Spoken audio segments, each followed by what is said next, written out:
یقیناً اللہ تعالیٰ نے اس عورت کی بات سنی جو تجھ سے اپنے شوہر کے بارے میں تکرار کر رہی تھی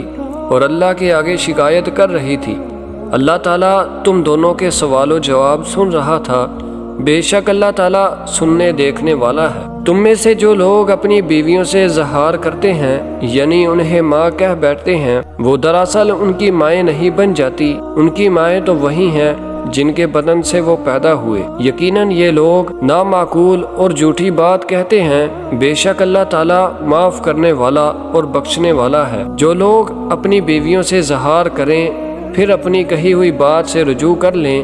تو ان کے ذمہ آپس میں ایک دوسرے کو ہاتھ لگانے سے پہلے ایک غلام آزاد کرنا ہے۔ اس کے ذریعے تم نصیحت کیے جاتے ہو اور اللہ تعالیٰ تمہارے تمام اعمال سے باخبر ہے۔ ہاں جو شخص نہ پائے اس کے ذمہ 2 مہینوں کے لگاتار روزے ہیں اس سے پہلے کہ ایک دوسرے کو ہاتھ لگائیں، اور جس شخص کو یہ طاقت بھی نہ ہو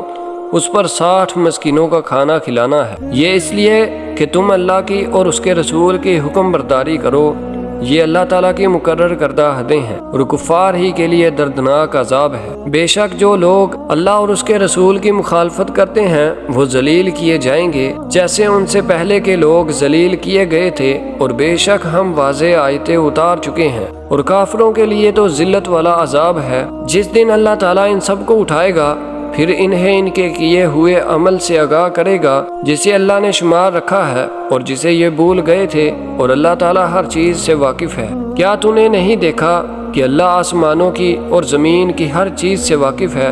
3 آدمیوں کی سرگوشی نہیں ہوتی مگر اللہ ان کا چوتھا ہوتا ہے،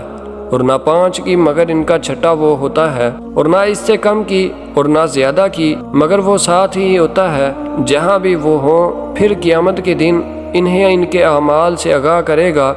بے شک اللہ تعالیٰ ہر چیز سے واقف ہے۔ کیا تو نے ان لوگوں کو نہیں دیکھا جنہیں کانا پوسی سے روک دیا گیا تھا،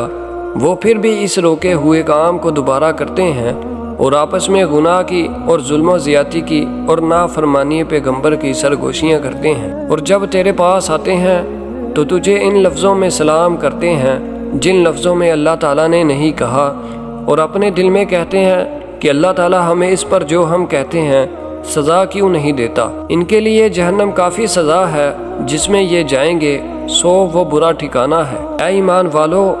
تم جب سرگوشیاں کرو تو یہ سرگوشی گناہ اور ظلم زیادتی نافرمانی پیغمبر کی نہ ہو، بلکہ نیکی اور پرہیزگاری کی باتوں پر سرگوشی کرو، اور اس اللہ سے ڈرتے رہو جس کے پاس تم سب جمع کیے جاؤ گے۔ بری سرگوشیاں پس شیطانی کام ہے جس سے ایمانداروں کو رنج پہنچے،